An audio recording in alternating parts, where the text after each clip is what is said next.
Hi, everybody. Welcome to a very special Take a Tuesday webinar. I am Liz Downing, Marketing Manager, Seller Partnerships and Events at Ticketmetrics. I am joined by a panel of amazing people, but I'm happy to introduce you to my co-host, Madeline Dutton. Madeline, say hi. Hello, everyone. I'm so excited to be here. As Liz said, my name is Madeline Dutton. I'm the marketing associate here at Ticketmetrics. You may recognize my name from our weekly newsletter that goes out called Page One. If you are not subscribed, please subscribe. I will put the link in the chat box for everyone to check it out. She just took that thing on and made it sing. So a couple housekeeping items. We're going to try to go 50 to 55 minutes today. We might go a little over. We did this kind of thing last year with as many panelists, and we had so many questions that we did go over. So please do submit your questions in the question section of GoToWebinar. This session is being recorded, so 14 of you don't have to ask me that. It's being recorded and it will be emailed to you if you registered for this webinar. So rather than me yada, yada, yada, introducing everybody, we have prepared this slide deck where we're going to let everybody introduce themselves, but also tell a little bit about their day in the life, the last thing they bought on Amazon, and whatever their superhuman, or what I originally called stupid human trick is. So I'm going to share my screen, and actually I think I'm going first, but that's okay. You won't hear me talk a whole lot more today. So can people see my screen? Just comment in the questions. Yep, we can see it. Anyone? Bueller? All right, so I'm just going to go with the idea that everybody can see it. So if you can't, let me know. So this is the e-commerce Powerhouse Roundtable, March 8th, 2022. I've got so many great people from so many great companies. A little bit about myself. I am the marketing manager, seller partnerships and events at, thank you, Jamie. Jamie can see our screen, so that's good. And June and Eric, so thanks, y'all. Appreciate that. I have been at Ecommerce since 2020. I am also on the Prosper Advisory Council, on the board of the Ecom Cooperative, and I'm helping put together this conference series called Ecom Events. And thanks, Stacy and Katie and Eleanor. Everybody is helping out. So I've got lots of hats that I wear, but mainly I am in the marketing team at Ticketmetrics, as is Madeline. I go to bar Pilates, I work, I pour a glass of wine, I watch TV, I read, I meditate, I sleep, and then I start it all over again the next day when I'm not traveling. The last item I purchased on Amazon was a bundle of stuff. It wasn't a bundled together, but I bought yet another Farm Raised Candles Nag Champa candle, which I keep back here and makes my office smell good because I basically live in this room and it ends up stinky. I bought masks and I bought magnesium bath flakes because they are lovely and good for you. And my superhuman trick is that I am absolutely fearless about karaoke. I used to host karaoke for a job, and I am not scared to get up and sing no matter what. I've always said, actually, when Colleen and I used to work together, and she said, "You're going to be fine on webinars. You used to host karaoke," and I said, "Yeah, it is kind of hard to get nervous about public speaking when you've sung karaoke in a room full of drunk lawyers." So, Liz, I have a fun fact I want to mention about you. I believe your first song karaoke at an Amazon event was Fancy. Was it not? yes, it was. That was 2016 at the what used to be called Scanner Monkey, is now Scanner Society karaoke party at Midwest at Ecom Chicago. And I was like, karaoke? Yes, I was brand new to the industry. I was with a very buttoned up colleague, two very buttoned up colleagues of ours that are no longer at Ecom Engine. That's when I was at Ecom Engine. But yeah, I got up and sang Fancy, and in the middle of it said, I realized I probably shouldn't have done a song about a prostitute. And then I ended up doing Summer Nights by Jay Bain from Greece, and that also was totally inappropriate. But that's kind of my MO. Oh, that's hysterical. So Madeline. Yes, so first I can attest that Liz is absolutely amazing at karaoke. I have seen it live, so it is very much a superhuman trick. So in terms of myself, as I mentioned earlier, I am the marketing associate here at Ticketmetrics. I am a true zillennial. My day in the life, if I'm not working on social media for Ticketmetrics, I am researching or scrolling social media just for fun. The last item that I purchased on Amazon, this is a little bit of a plug, but we just got some last minute materials for Prosper. We're heading back to Las Vegas next week to go to Prosper, so come visit us at our booth. You can see all of that on our social media. And then my superhuman trick is I associate everything with colors. People, places, things, everything has a color in my mind.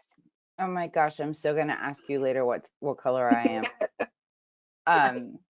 That's a conversation for another time though. So Pearl, my friend, you're up. Liz, thank you. Okay, so hi everybody. Pearl Ausch, Chief Operating Officer, First Choice Shipping. Basically, all-in solution for global expansion. I guess we'll talk about that a little bit later. So how my day looks like. So I have 3 kids, very grateful. I have a 9-year-old boy. I have a 4-year-old girl and a 2-year-old girl. So the way my day starts is basically getting everybody up, putting on Blair music, so everybody's in the best moods possible. Feed everybody, dress everybody. Then my 4-year-old's gonna argue how many ponies she wants in her hair, how many pony rubbers. If it's 2 or 3, she doesn't like 3 because the middle pony hurts. So that's an argument every day because if there's 2, she comes home messy, mother stuff. And then we head to the office. So we meet, the leadership team, which is, my role here, leading the leadership team. And then we start, implementing solutions based on all the problems that come up. The last item I purchased on Amazon, a little bit gross, but my kids don't let me clean their ears. Whoever else is a mother here gets what I'm saying. So there's this new, really cool thing that basically allows the kids to see what's happening in their ears while you're cleaning their ears. Like literally the craziest thing ever. So you have a tablet in front of you, you're cleaning their ear, and they're like, ew, get that out, get that out. So that was what I bought last. The coolest thing ever. Gross, but the coolest thing. It's called a B-Bird. Just that, okay? And my superhuman trick is being able to balance everything, really. I'm still trying to learn how to do it the right way, but balancing family and business, yeah, still figuring it out, but I would say definitely a superhuman trick. Colleen, with your twins, I think you get it. For sure. Sherry, you are up with your fabulous white glasses. Awesome. Well, I'm Sherry Uckel. I own a company called Big Dot of Happiness. I'm the CEO and founder. My typical day in my life, I'm a wife first and a mom of 4, but I'm much older than the rest of you. So I turned 50 this year, so I only have 1 left at home. The rest are all gallivanting the world. And I also am the CEO, of course, and have to answer to 115 people. And every day I get to be involved in millions of celebrations. So I get to help involve, just whether it's helping everybody celebrate what we do every day or just a customer base of helping them. So that's my day-to-day. And honestly, we've been doing it for 22 years and I still love it as if it just started. So I really enjoy my job. Last thing I've purchased was leggings, jockey leggings. So don't get the wrong idea, I'm not a workout girl, but spring breaks upon us and I joined a club called Fire and I get to flip tires and punch boxes and it's fantastic if you've never done some kind of stuff like that. So I'm trying to get myself into a little bit of shape now that I'm at my wonderful age. And my superhuman trick is interesting. I probably shouldn't admit it, but it does happen typically at shows such as Prosper, those after party things. But I don't know if it's cocktail related or what, but I tend to get others to become the life of the party, whether they want to be or not. And I can usually get groups to chant things and do fun things outside their box. There has been a few incidents over the years, but I think when you own a celebration company, that is what we should be doing. So that's my superhuman trick. And That's I'm super excited to be here. So thanks, guys. Thanks for being here. All right, Colleen. Yeah, so day in the life of Colleen Quattlebaum. Similar to Pearl, it's working and taking care of the kiddos. So of course, I've been at Ecom Engine, it'll be 7 years actually tomorrow. since the day I started. So, you know, Amazon and working with e-commerce companies is definitely my passion. I'm taxiing my kids to and from school, to and from sports in the evenings, and then try to squeeze in some tennis when I can. And I should add here in the day in the life is now taking our new puppy out to go to the bathroom a million times a day because we just got a puppy about 2 weeks ago. And that is my last item purchased from Amazon was one of the dog bowls that's like a maze for him to eat out of because he gobbles it up just so fast and needs to eat a little bit slower. So that was a slow feeder is what I ordered off of Amazon. And my superhuman trick is, I guess, similar to Pearl, just trying to have that work-life balance with family and kids, especially since I have 7-year-old twins and a 9-year-old. But when they were all little, I had 3 kids under 2 years old for a few months. So it was nuts. And I think I just learned how to be like uber organized, uber efficient with my time. So I actually, oddly enjoy organizing, whether it's a spreadsheet or a closet. So before it became a cool thing with all these like TV shows that do all the organization, like I have loved doing that forever. So I think that helped me be more successful when I had to balance 3 babies and work. So as someone who formerly reported to Colleen, I can attest to the fact that she is super, super, super organized. And now I work with Madeline, and Madeline is super, super organized. So I'm lucky to surround myself with very organized people because if you could see this room all around, you would know. You would know things about me that I don't want you to know. Destiny. And I feel like I lose track of things, so I have to like write things down or have it in a spreadsheet or, you know, that helps me definitely retain the information. So love it. And it all just flies right out of my head. Destiny with Sean. Hello, friend. Hello, all right. friend. Destiny with Sean, co-founder and CEO of Better AMS.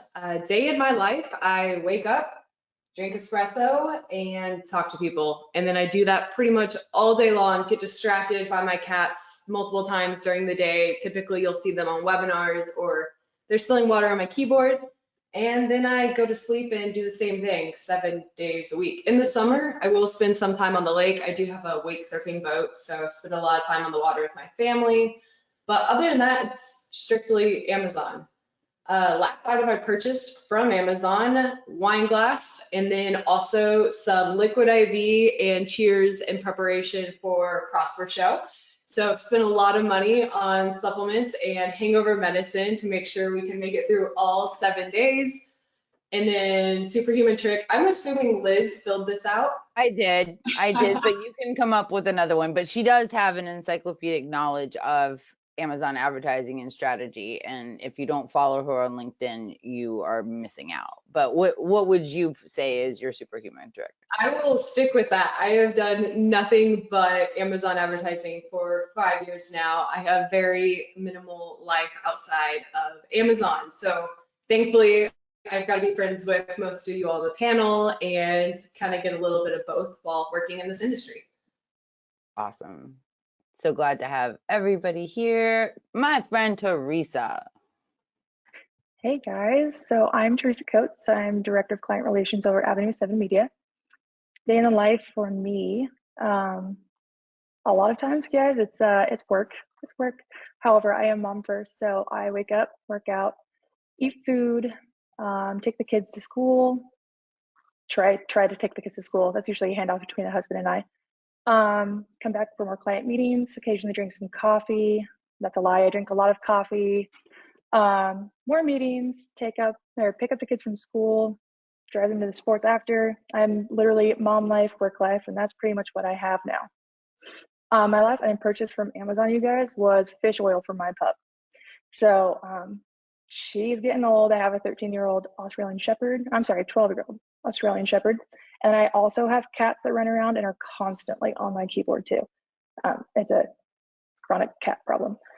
Outside of that, my superhuman trick is I'm a habit stacker. I don't know if you guys know what that is, but I love like developing and gaining new habits. So start out my day meditation too, workout, meditation, added in some Duolingo language training in there, all kinds of fun stuff. So I just continue to stack new habits on top of what I'm doing and just create this fantastic routine. Overachiever. A little bit. Last but certainly not least is my friend Jana, who is joining us. This is a much different time for her, but I tried to make it so it wasn't like the middle of the night for her. But Jana, why don't you introduce yourself? Thank you so much. And I have a really ungrateful last place after Theresa, clearly an overachiever. So I'm going to keep it like very simple.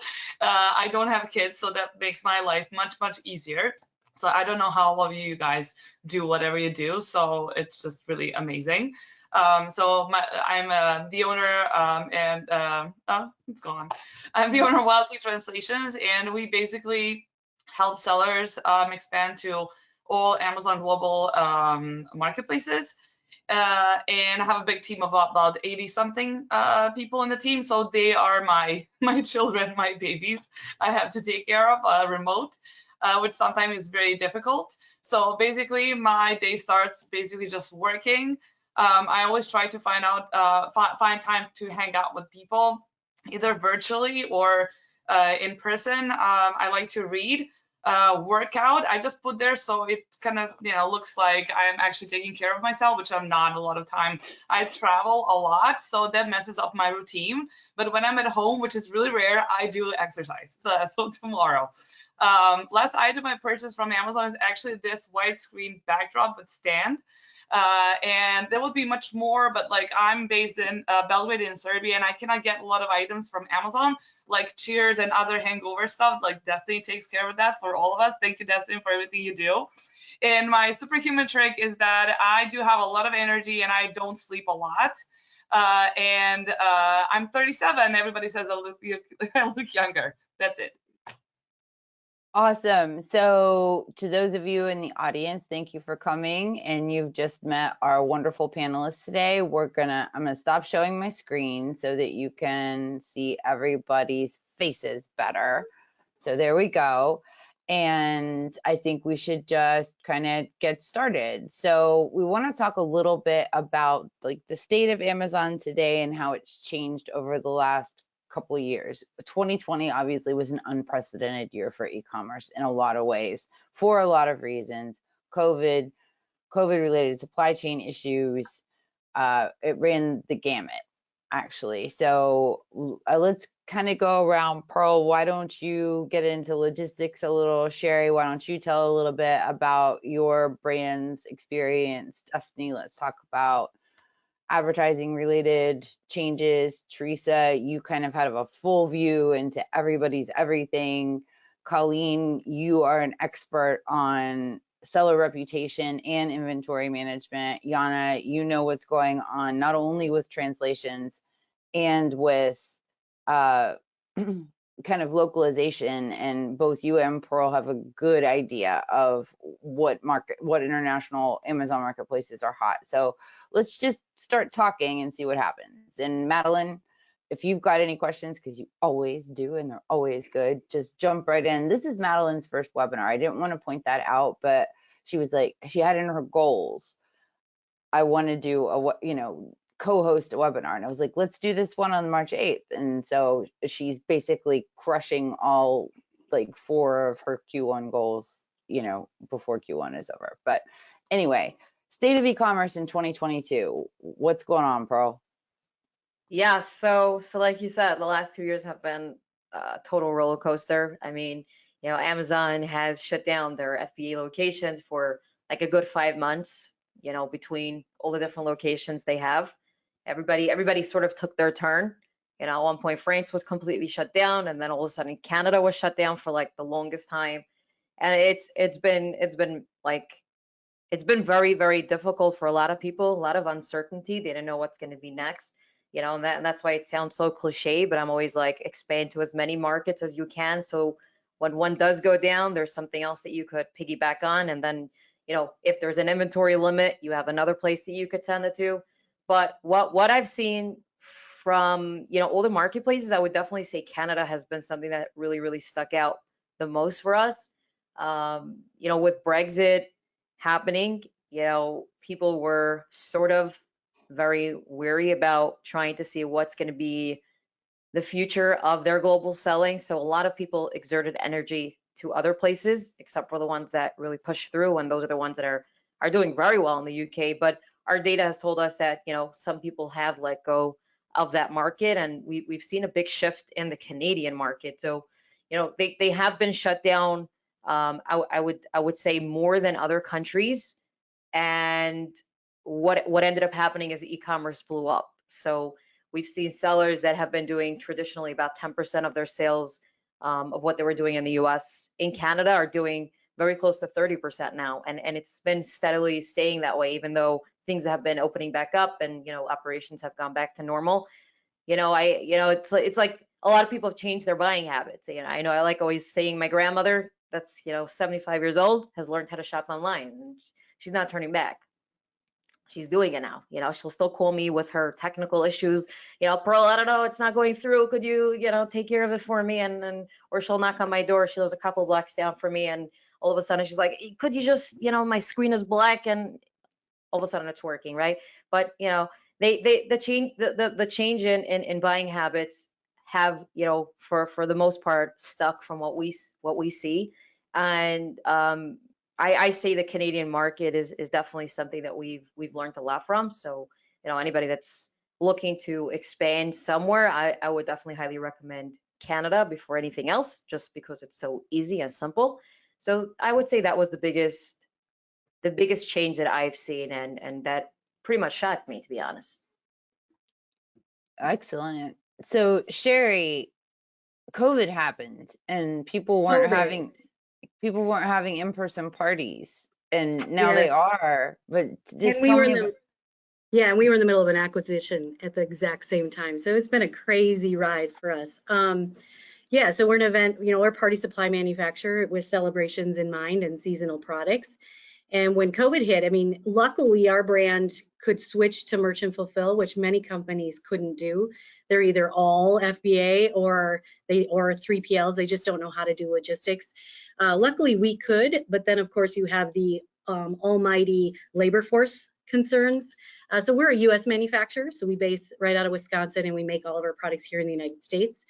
And so honestly, the party industry was completely impacted by COVID.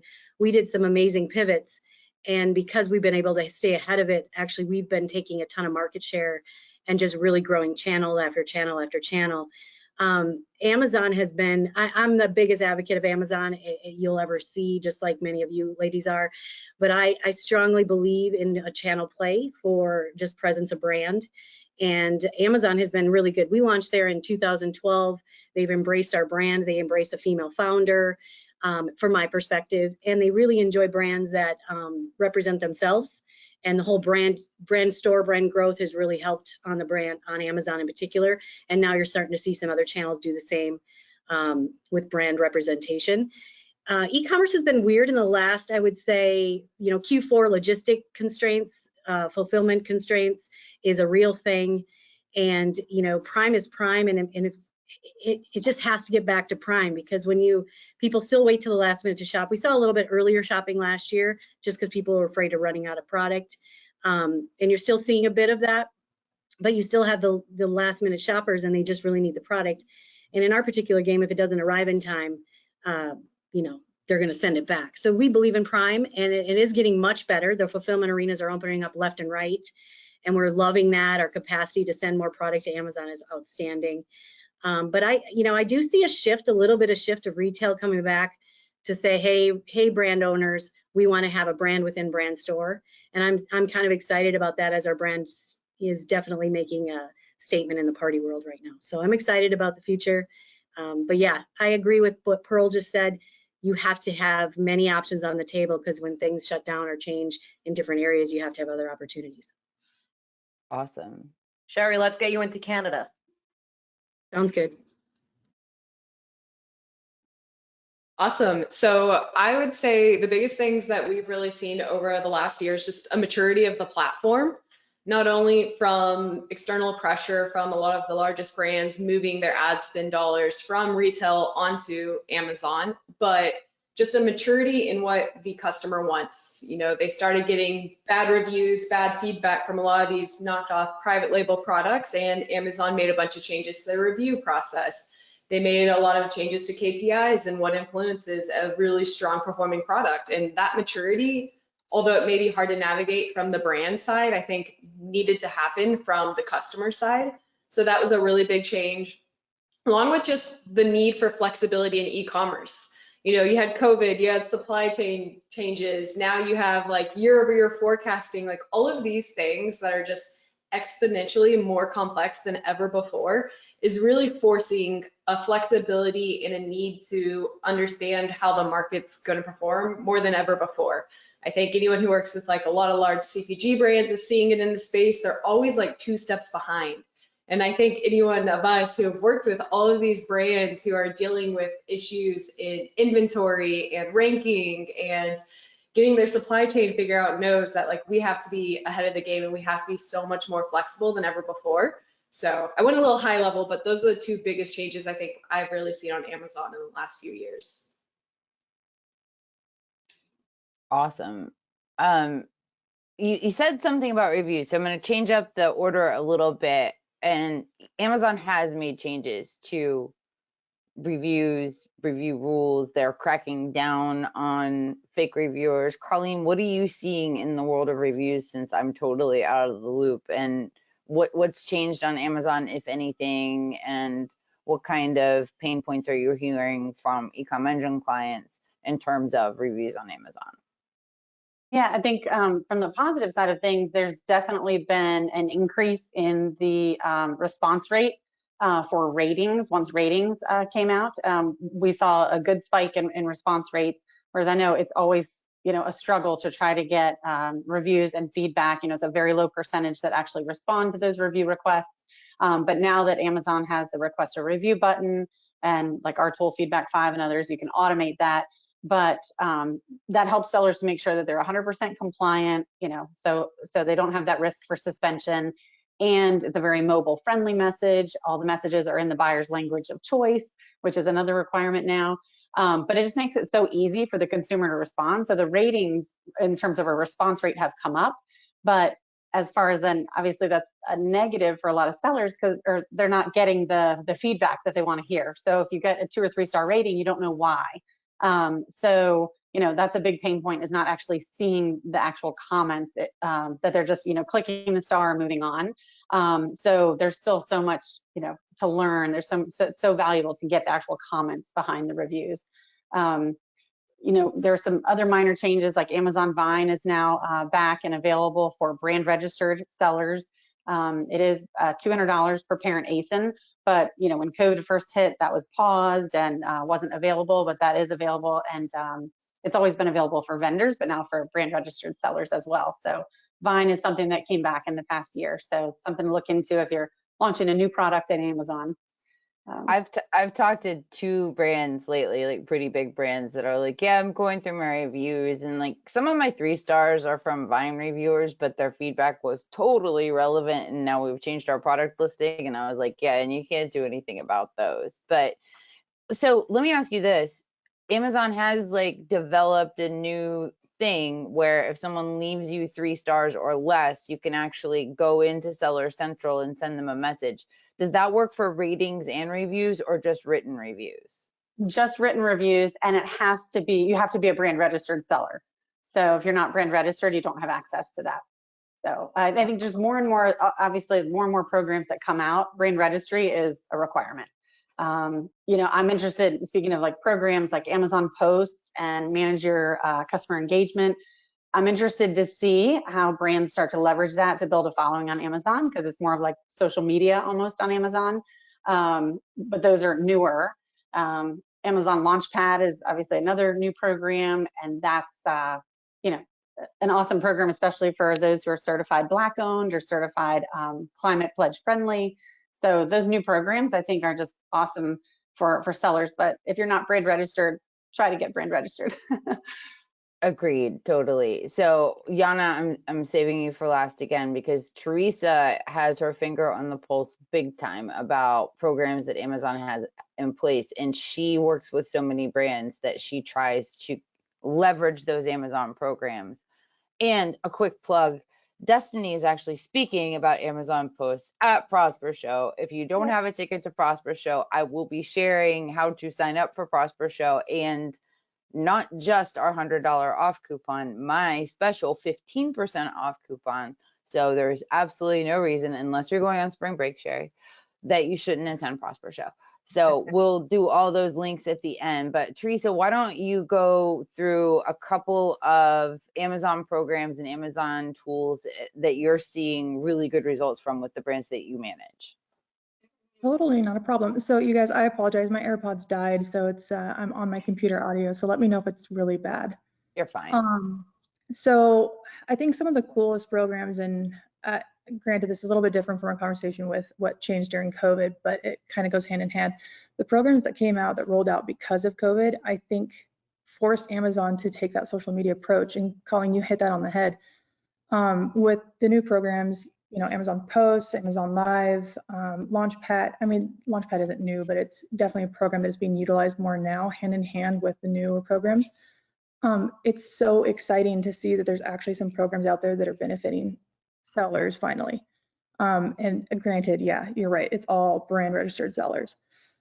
I don't know of many programs out there that benefit you at all if you're not brand registered. So that's something big to get on. But the ones that are really the biggest to me right now are the brand referral bonus program, which I know will go away, but it is also really big. That brand referral bonus hand in hand with Launchpad is like a perfect combo for someone that's launching their brand on Amazon. It's just a beautiful way for you to negate some of the cost of being involved in Launchpad by also utilizing your off Amazon traffic, just coming in and pumping up your organic ranking and everything else that goes hand in hand with that. Outside of that, the other program that was also mentioned by Colleen is the Manage Your Customer Engagement Program, which is essentially, you know, your retargeting email campaigns embedded within Amazon for you to actually be able to go back and contact your buyers and let them know your new products and engage. So for me, knowing that Amazon's actually putting out some programs that are benefiting us and giving us that social approach or that brand awareness approach while on Amazon is just huge. Like that's one of the coolest things I've seen come out of, and you know, it may not be a direct result of COVID, but it is something that came during that time. So that's exciting in my book. I agree. So Jana, I know that Pearl covered some things about the landscape of international, but what are you seeing in terms of like what did COVID do to your customers? What do you think the opportunities that came out of that are? How has 2022 shaped up to be a little bit different? And then I'm going to keep with you and talk about other than Canada hot Amazon marketplaces. Does that sound good? Right. Yeah, that sounds great. So to begin with, you know, well, when COVID started, when COVID hit, like what it did, it kind of scared people. They were just kind of laying low. And like, I remember that April and May, there were like not that many sellers that wanted to kind of, you know, like expand and invest in anything in terms of like extra costs or anything involved in like not their prime job on Amazon, like selling the products. But basically like a couple of months later, it literally escalated through the roof. And then the whole last year was kind of really, really steady. But what I've seen after the Q4 and all of the problems like with supply chain and everything, I think a lot of sellers, they decided to cut costs. Like the least they can spend like extra, like January and February have been really, really different, and honestly not something that I was expecting. But I think that, you know, as time goes on, like it's going to be kind of more and more steady. But I just think that people kind of really got scared because all of the supply chain problems and like the logistics and tons of things.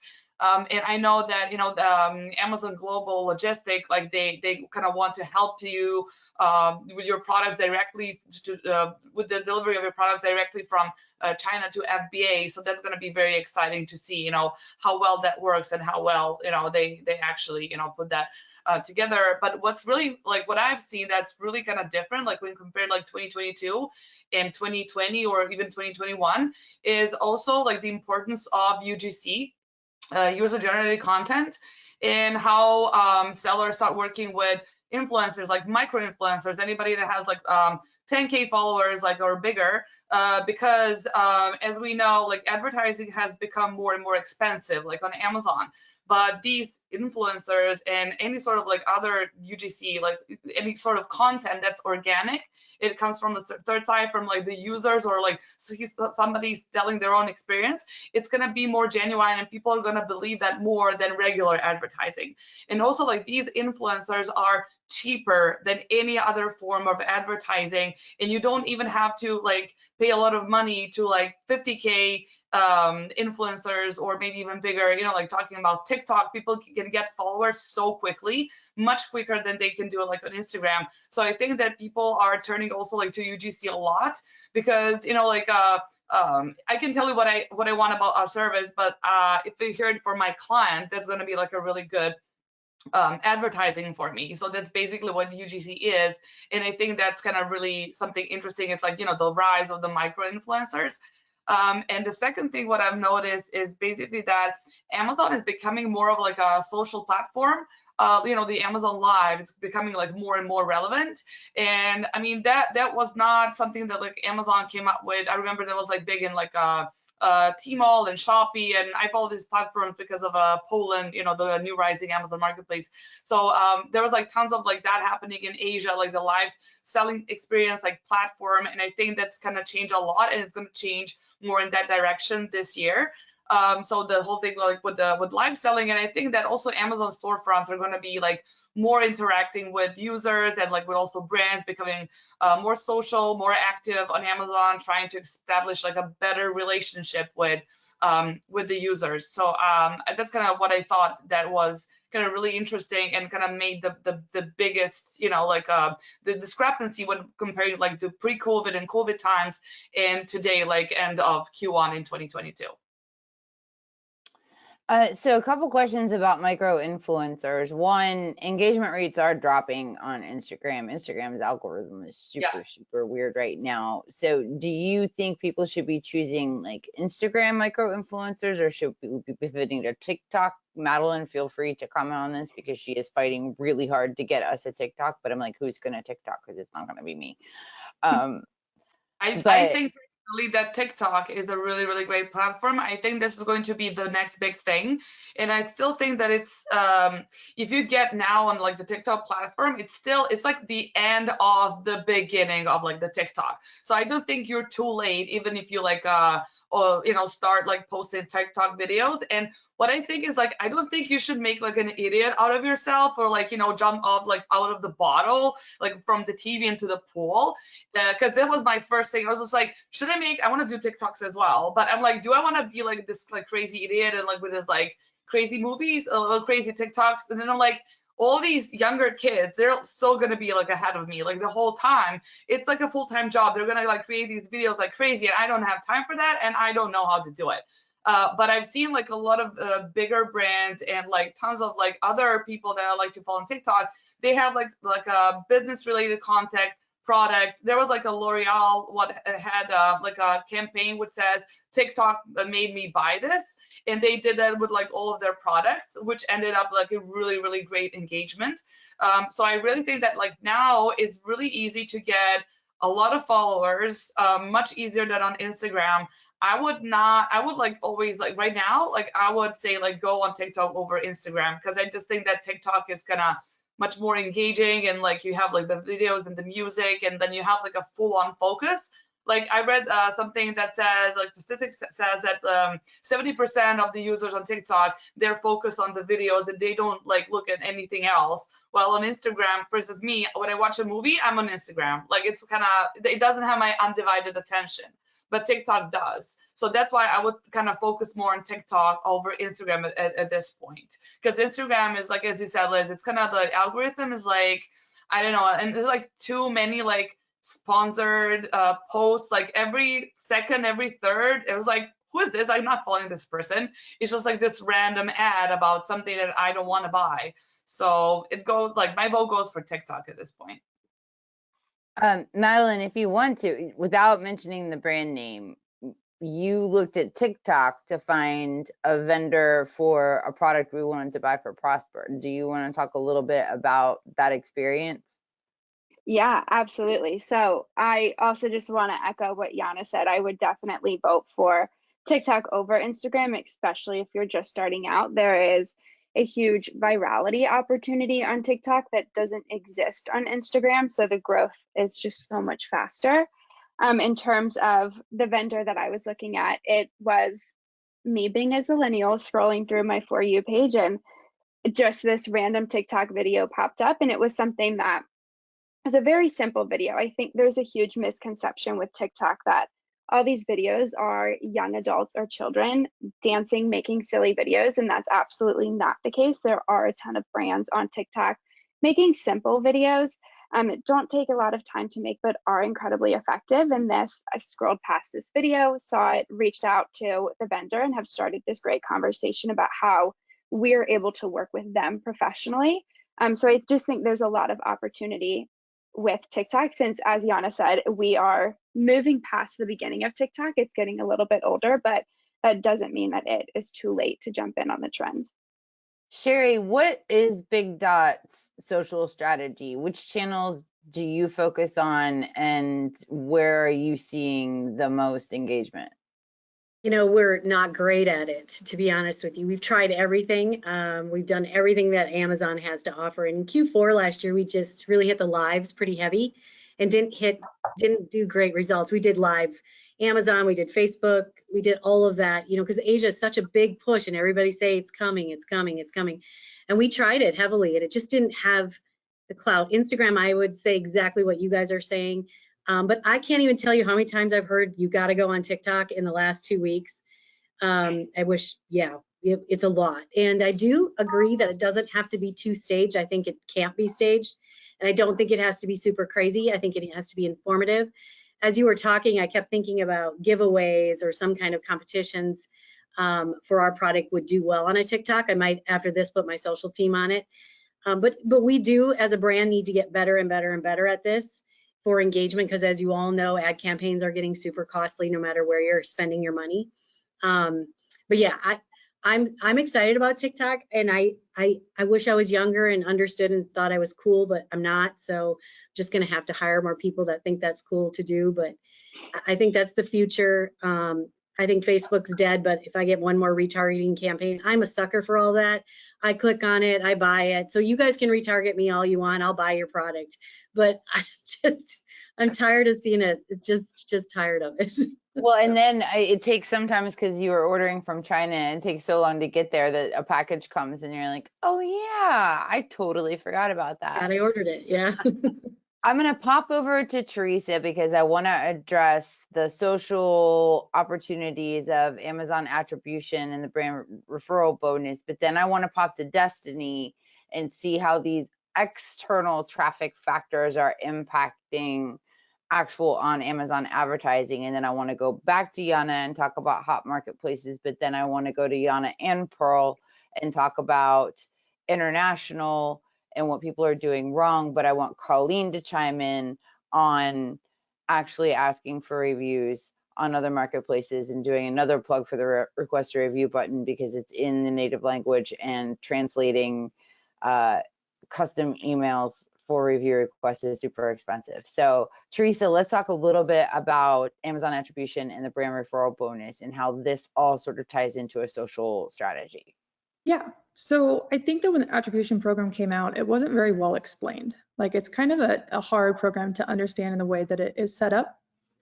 But it is extremely beneficial for brands to utilize. So essentially, each one of your attribution links needs to be created, pointed to or from the specific platform that you're sending from. So you need to have an email attribution link set up. You need to have it set directly from Facebook, from Google, from wherever you're directing that traffic from. It needs to be a link that's set up correctly for that. Once that is done, you can send them directly to your ASIN, or you can send it to, honestly, your brand store is what I'm doing right now. That goes hand in hand with building up your followers on Amazon. With that social push that Amazon is having right now, by gaining those followers, you're getting programs unlocked, like the Manage Your Customer Engagement, which you only get access to after so many followers. So with that, Amazon decided to come out with brand referral bonus, which is essentially you're getting a bonus back that's coming out of your referral fee. And right now we're seeing about anywhere from 10 to 12% return on that is attributed back to those attribution links. we've been pushing hard on getting our clients to utilize those and really not capitalize on all of their external traffic by any means, because that's just an unreasonable ask, but anywhere from 20 to 30% of their social posts pointed to Amazon or their, you know, their campaigns, their email campaigns as well, just trying to utilize what they have to bring them, just say, hey, you know, bring that awareness to Amazon's presence. And it's pretty substantial. And I know that that bonus isn't going to stay forever. So brands, while you can, please try to utilize it and get that money off your referrals. But it will at least be something for right now that it's gaining enough traction, I think, as more people are learning how to set them up correctly, that I think that Amazon will keep this program here for the long haul. That's awesome. We actually did a webinar together about Amazon attribution and the brand referral bonus. That there is a ebook coming out, so keep your eye on Takeometrics content, because lots and lots coming out. Madeline's writing an ebook about social media. But Destiny, let's talk a little bit about these alternate streams of traffic and how that's impacting advertising. Yeah, so I think one of the biggest things we saw on the advertising side in the last year is just things are getting a lot more expensive. So top of search is incredibly saturated with ad placements. If you're not in the top 4, you have to go through a lot of different placements to even get visibility on your product. So you can do 2 things. You can continue to pay for what the top of traffic looks like, and it is more pay to play because we're limited to the amount of search placements we have to bid on. Or you can start looking at external traffic sources. And that's the conversation we've started having to have with a lot of our brands is if you're not willing to pay the $10 to even $40 clicks for top of search, we should push traffic from external sources. Now, I will say purchase intent on Amazon is still insanely high. It's probably one of the highest purchase intent in all of search and display that we see, unless it's a very hot remarketing campaign. But when you're paying so much, if you have a lower price point product, you definitely need to start diversifying because CPCs probably aren't going to go down too much. We have a limited amount of placements that we can all bid on. So the more people that are bidding, the more money that enters the space, the more expensive it's going to be. They are releasing, you know, some sponsored displays, some expanded sponsor brands video, all of those fun things. But at the end of the day, the platform's more mature. So what we're really diving into is what that cost per acquisition is, because you have to balance the high purchase intent of Amazon. If you have a 50% conversion rate, even if you're paying high CPCs, it can still make sense when your organic rank increases. But if you're not converting at a 50% and you're paying way too much, it's how can we diversify? Where can we send traffic elsewhere that's still going to balance out and cause a more even cost per acquisition while still influencing rank? Because rank's the second piece that a lot of people are playing around with right now. Is terms of service were made incredibly clear. Rank manipulation is out. So how do you make sure you're increasing your rank? You drive a ton of traffic and you convert really well. At the end of the day, that's it. So we've had to really dive into those ranking campaigns, making sure we have the strategic setup. We're winning more market share. It's no longer an ACOS game. It's truly strategically looking at your Amazon ad presence. So that's kind of how we've started having to view Amazon ads is, are we willing to pay for it? Yes, this is how we need to set things up to improve our organic rank. No, we should probably, you know, shift our budgets elsewhere. So that I think is a lovely transition to the idea that that's Amazon.com mostly, super saturated, high competition, might be time to think about international expansion, even just on Amazon, even if you're not looking at other marketplaces. We will do a plug later for an upcoming virtual event we're doing called Marketplace Madness. Got a landing page to share about that. And Murtaza, who works with us, would be mad at me if I hadn't just said that. So this session is brought to you by the upcoming Marketplace Madness. But we will be talking about expanding to different marketplaces, including like other marketplaces. But we're going to talk a little bit now about the Amazon marketplaces. So Jana, PearlSet Canada is super, super hot. What are some other great lower competition Amazon marketplaces that you're seeing people expand to and you're seeing that they're finding success? Well, when it comes to US sellers, they usually do Canada or Mexico because it's like the closest ones and like Also, Spanish, Mexican, it's, it's not that difficult to find someone who's going to translate your listing into Mexican with the keywords and all that. But when it comes to Europe, because like what we work with is like either sellers that are like very, very big, and then they're like, okay, we're going to conquer the world. Like ever since like COVID happened, we've been working with a lot of very big brands that did not, they didn't plan on expanding anywhere. They were just happy where they were. But then like after COVID hit, they're like, okay, how can I maximize on my presence on Amazon and not having to go to Walmart or Etsy or any other platform? And this is like when we saw like the big influx of like really big brands like going to Europe. So the biggest marketplace after US is Germany, and UK was of course always interesting for the US sellers, but after Brexit and after everything happened, that kind of, like we saw that a lot of sellers have kind of just ditched the UK marketplace because of the problem with inventory. But what happened is that starting from March, Amazon is going to re-enable cross-border fulfillment between UK and the EU marketplaces. It's going to be very, very, very expensive. So I just really hope that they kind of, they don't keep it that way for a long time. But, like right for now, like all the sellers are saying just like, oh yeah, this is fantastic what you've done, but like it's not worth it. And I'm not gonna like do the UK just because I'm gonna pay this ridiculous price. So what we've seen is that a lot of people still go to Germany, and a lot of sellers also from the US, they want to go to UAE, especially in the home decor category, because you don't have that many products over there. It's still, I mean, when I was speaking to like a lot of sellers like a year ago, this was like a hidden like category, like a jackpot for UAE. Now there's like more and more products coming in, but it's not too late for you to get into home decor in UAE because of a lot of the expats, like people are changing their apartments, they're renting a completely empty apartment there, buying furnishings, and then if you can come up with like a better pricing, then you can be like very, very competitive on this marketplace.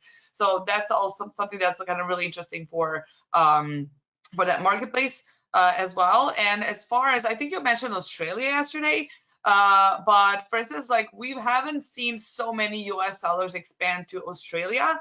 There was some portion of them like trying to dip their toes at that marketplace, but I would say like the Australian Amazon is growing and it's developing by itself. Like the number of Australian sellers is growing, not that many of the international sellers being present on that marketplace. So if you ask me like, so Jana, like where should I sell my product?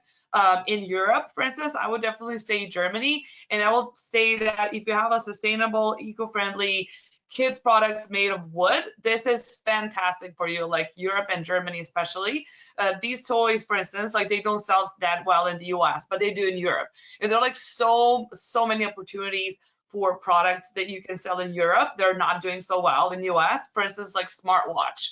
Anything like accessories for smartwatch or anything is doing great in Europe. It's not doing great in the US. And I'm pretty sure there's like 5% of sellers that go to like their brand analytics or anywhere black box, like Helium 10, whatever, they just double check like how well these products or the keywords are doing on another marketplace and how well they're converting or not. It's really easy. You can do it by yourself. And there's just like so much potential, especially because like, of course, like one of today's topics is going to be exits. And this is also how you can scale your brand before you want to sell it. Maybe you're not doing a great job in the US, but maybe your product is going to be fantastic on another international marketplace, not necessarily Europe, maybe Canada, maybe Mexico, but you have to definitely you can definitely maximize on your potential just by going abroad, but be sure to do like a little bit of a market research, product research beforehand. There are a lot of things that you can do on your own, and you can do them absolutely free. That's awesome. Pearl, do you have brands and sellers that are avoiding certain marketplaces because of expense, because of difficulty in supply chain? What are you seeing from the people you work with? Yeah, so Europe is definitely something that has been extremely complicated, especially Germany. Jana, mentioned Germany being one of the hottest, or for a lot of people, it's definitely the second biggest market for them. So it's been very difficult, but the way people are, navigating the logistics, part of that is going through the Netherlands. The Netherlands is definitely more of a free trade zone. When it comes to taxes, they have the PVA method, which is basically postponed VAT accounting, which is your import taxes are deferred, so you don't have to pay import taxes when you're importing. You only pay that once you're doing your sales taxes, once you're filing your taxes. Just want to mention that doesn't include duties; it's only VAT that's deferred. So that's the way people are navigating that. Of course, the people that are willing to walk through the mud, and get their feet wet and try to do what nobody else is doing are the ones that are constantly going to see the most success. Jana, you mentioned UAE, the UAE market.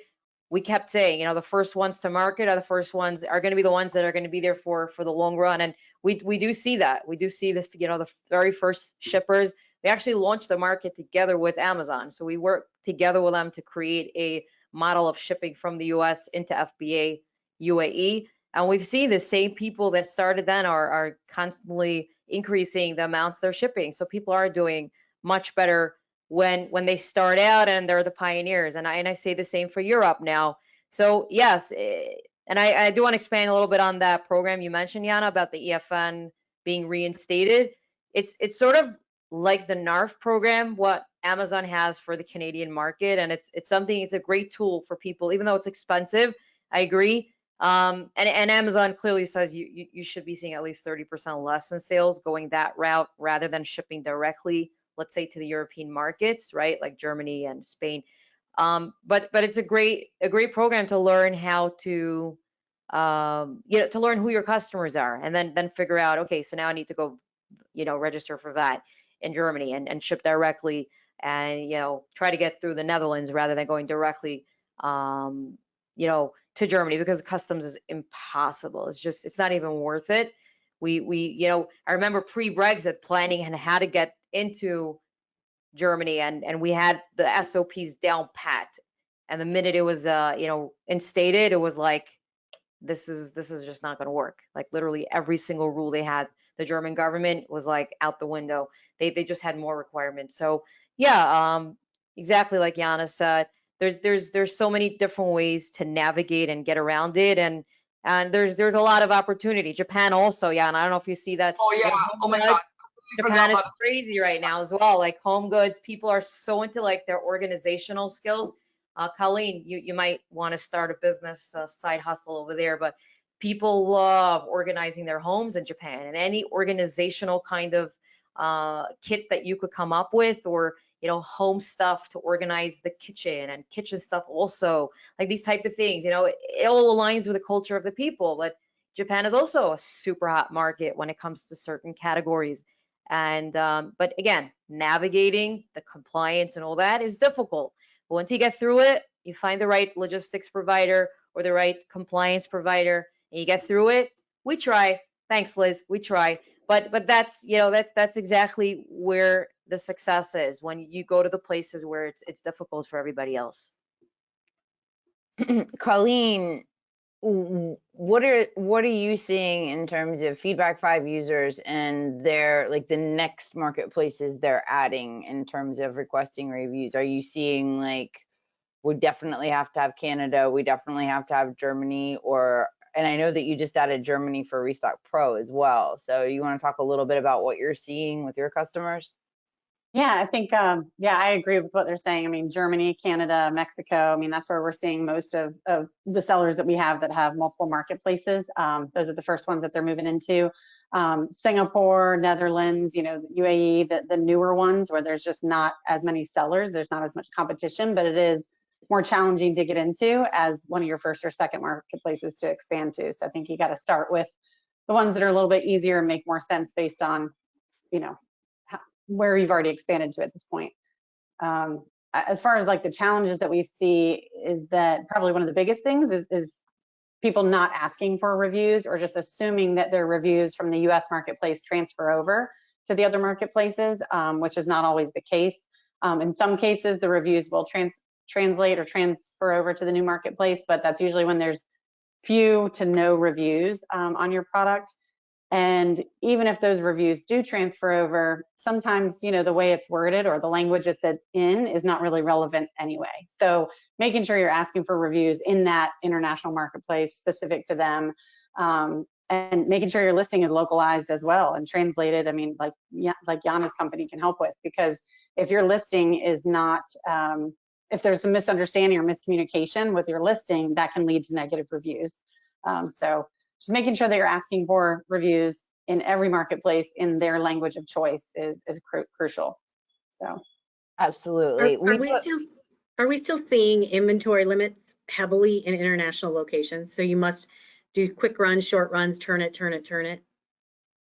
It depends on the seller. It really depends on the seller. For the most part, we've seen most of our larger sellers not having restrictions like they used to. There's still restrictions, like what people see in the US as well, but across the board, Amazon definitely tripled those restrictions for most sellers that we know. Yeah, we've seen this in the US side. I mean, completely as many units as we want to send go, but we have been hearing international's got constraints. So just was curious. Yeah, it's better. And then if you get a dedicated account manager at Amazon, especially if you're starting out and you request it, it's in their best interest to be able to get you approved for more inventory limits, and they usually end up getting it for you. That's awesome. We are at the top of the hour. I do want to go about 10 more minutes. There are some questions. I have a couple questions for Theresa and a couple questions for Destiny. We would be remiss if we didn't talk about the fact that we're doing this webinar during a particularly difficult time in our world. The conflict in Ukraine is a serious, serious thing. I am popping a link into the chat that's got a bunch of resources on ways that you can help Ukraine during this really difficult time, if you are so inclined to do so. I got the link from a friend of mine who's actually in New Zealand, but her whole family is in Ukraine. So I'm gonna pop that in. If you feel like you can help, that would be super great.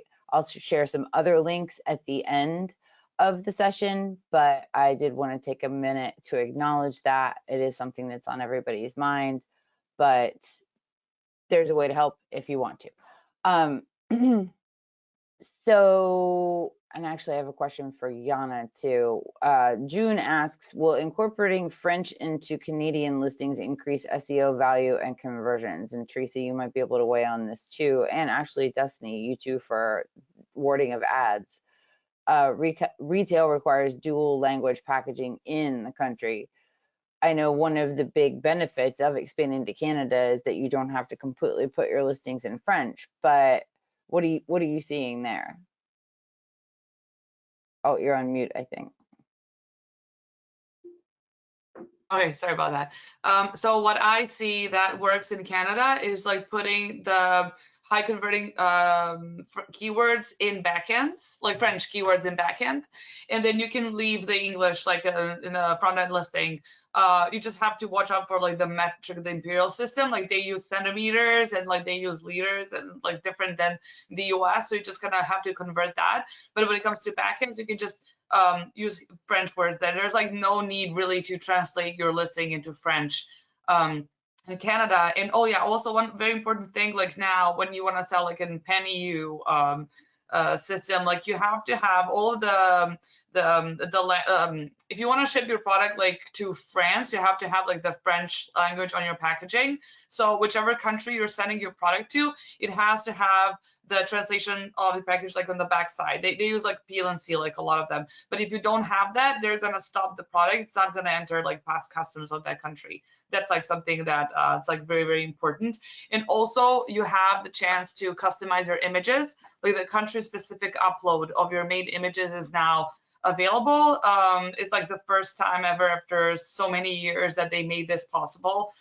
So it's like a really cool thing they did, because all the localization and everything didn't make much sense when you had like main images left like in English and you presented to the German audience, for instance. That's awesome. That's awesome tip. Theresa, what are you seeing with the brands you manage? How reluctant are they to expand to like say France or Germany when the packaging has to actually have the correct language on it? Are you getting people that are balking at that? Some of them, yeah. And I mean, I think a lot of that's just the logistics on their side. You know, it's just an extra step or an extra cost in producing the new boxes with that new labeling. But the peel and stick is a pretty fantastic solution to that too. So as far as the back end stuff goes, that's exactly what Jana said. Like if we utilize the language keywords in the back end, or if we go through and like Canada has been fantastic for a couple of our clients because we were able to utilize that language in the back end without really having to change much on the customer facing side. So that's pretty much right up what I was going to say with that too. That's Destiny, when you've got clients that are looking for advertising on international marketplaces, what are the biggest things that surprise them when you tell them what they have to do? Like what would they do wrong if they were doing it themselves? I think a few of the biggest things are anytime you have to write copy is where we typically see the most complexities. Amazon's rolled out a lot of features from the search term report side that makes it a little bit easier to kind of transition ads over. But anytime we're looking at actual ranking keywords or ranking strategies, that's when it's usually, hey, have a conversation. I literally will say, hey, have a conversation with Jana, send me over the keyword research file that you used for your listing. Because anything we're going incredibly aggressive on, we want to make sure is 100% localized, because that's what we're trying to rank for. Anything else you can typically just mitigate through bid management. So even in the US, we'll bid on Spanish keywords pretty frequently. There's a lot of categories that have a high affinity for that. So we'll just pull Spanish keywords. And then if it's not 100% relevant, your bid management will help mitigate some of the translation issues when you're like really launching at scale. But when it comes to those specific campaigns where you have to have copy or you have to actually focus on ranking because you're going to be investing a lot heavier into it, that's when you need to make sure you're actually using something other than Google Translate, because your click-through rate will be terrible and that will lead into a poor conversion rate as well. Absolutely. That's absolutely true. I have heard Jana say it so many times, the importance of keywords and choosing those. We don't have much time left, but we did promise that we were going to talk a little bit about one of the big things that happened between 2020 and now is the rise of the aggregator, the rise of the exit of Amazon brands. And Sherry, I don't know how much you're allowed to say about your particular exit, but I'd like you to kick that off if you could, just because you just had that experience. Yeah, so we did not sell to an aggregate, just so we're clear. I know, I love that. So I just wanted to clear that up. But no, our company, you know, my husband and I ran our company for over 20 years, and we had a certain revenue stream that we wanted, and we knew we would be able to, that was kind of the magic number that we wanted to take the company out for sale, but in general, so that we could get additional capital to continue to grow the brand. At certain stage of your company, you hit that ceiling where you just are going to need more investment. And that all happened right before COVID, literally right before COVID. However, we actually did some amazing pivots and we found some great partners. We ended up going with a partner group out of Texas. They're called AltaCrest Capital. They are an up and coming firm that only invests in e-commerce businesses. And I love it. And every one of them has been different. We've all, it's quite interesting. We all sell differently online. We all have different products that we sell. And the investment groups behind the scenes have been more than strategic on acquisitions, additional for our brand to help us grow even bigger. And it really does, you know, the one thing that I would say is diversification is absolutely critical. You can't be all just an Amazon brand. You have to be very diversified, and going Amazon International to investors is still Amazon. So they do want you to diversify. Clearly, we sell on other channels such as Walmart. Target was a big ad recently, and we have 4 more launching very, very soon. So I will just say that, you know, I'm more than happy. I'm still the CEO. I still own a significant portion of our brand. And I think it's really good when your company hits a certain point to do such a thing. In general, I know aggregates, I think there's some good ones out there. There's some bad ones out there. You just got to be careful where you're going. But anybody ever wants to talk about that offline, I'm happy to have more conversations. I believe in helping other people go through this process. And, you know, just if you ever want to reach out, I'm happy to help. That's awesome. And I know we've all touched a brand that has exited in some way or another. If everybody wants to give a quick, we are at 2:10. So I think what we'll do with this, I'm going to pop out, yes, Sherry's right. You do need to diversify, and you can learn more about that at our upcoming Marketplace Madness virtual event. Boom, chat, link chat. if you're not going to Prosper Show, that's silly. You should go to Prosper Show. So there's a link to that. And then in the replay email, I will send you my special 15% off coupon code so that you can get 15% off, which is like $142 off instead of $100 off. So that extra $42, it's on me. We also are doing a great big party at Prosper, which is another reason you should go. But here is the link to express interest in attending that. I want to thank Pearl, First Choice Shipping, Sherry, Big Dot of Happiness, Destiny, Better AMS, Theresa, Avenue 7 Media, Colleen, Ecom Engine, Jana, YLT Translations, and the wonderful Madeline Dutton for their time today. I think what we're going to do probably is send a couple of, I'm going to get these ladies to give me a little bit more information. We're going to do a little bit more robust of a replay, and we're going to do a recap blog post with quotes from all these brilliant people. So thank you to those in the audience that stuck out this whole time, over an hour. Happy International Women's Day to everyone. And thank you to my wonderful panelists.